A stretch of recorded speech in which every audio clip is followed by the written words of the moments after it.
On to the COVID-19 situation in Singapore. 48 new cases were confirmed today. They included 2 community cases comprising a permanent resident and a work pass holder.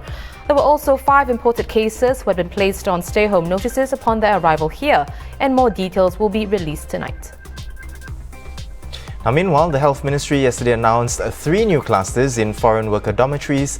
Changi Lodge 2 was linked to 6 cases, while North Coast Lodge in Admiralty was linked to 7 cases. And 2 new patients from Toh Guan Dormitory were linked to 5 previous cases.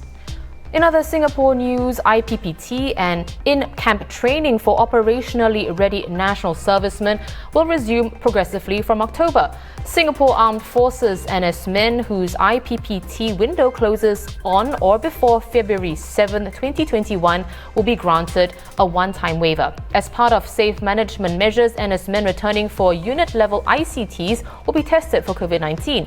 And from October 1st, fitness conditioning centres at various camps will also reopen for IPPT. Now, researchers have created a genetic map of the heart to better understand heart disease. The joint effort by the National University of Singapore's Yong Lu Lin School of Medicine and the National University Hospital studies the so-called switches that turn the heart's genes on and off. Heart disease accounts for 1/3 of all deaths in Singapore each year. For the 7th straight year, Singapore is Asia-Pacific's most innovative nation. This according to the latest Global Innovation Index, which ranks 131 economies based on their capacity for and success in innovation.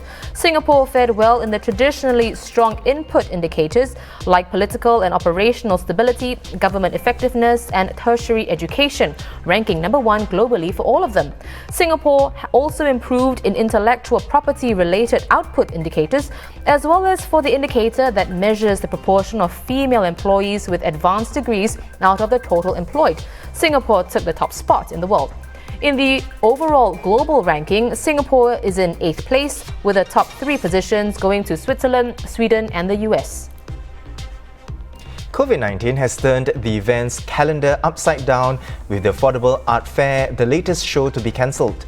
Organisers said they couldn't take the risk of holding the fair this year, which was to be held at the F1 Pit Building in November. Last year's edition drew 13,000 visitors and rang up $3.4 million in sales.